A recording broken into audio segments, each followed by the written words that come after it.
Farg'ona viloyat ko'p tarmoqli tibbiyot markazida Prezidentimiz Shavkat Miromonovich tufayli Sog'liqni saqlash vazirligi, viloyat hokimligi, sog'liqni saqlash boshqarmasi hamda viloyat ko'p tarmoqli tibbiyot markazi rahbariyatini sa'y harakati bilan hozirgi kunda tilni bilgan yoshlarga juda katta imkoniyatlar eshigi ochildi. Ularga mana Toshkentda Respublika ixtisoslashtirilgan allergologiya markaziga juda ko'p chet elda o'qib kelish uchun grantlar ajratilgan. Men mana shu shogirdim Shahzoda Sobirjonova bilan faxrlanaman, hurmat qilaman. Juda ko'p ishlarda qo'limizdan kelgancha yordam beramiz.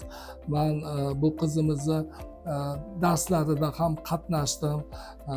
Mana shu allergologiya bo'yicha chet ellik studentlarga o'zini mahorat darslarini o'tyaptilar.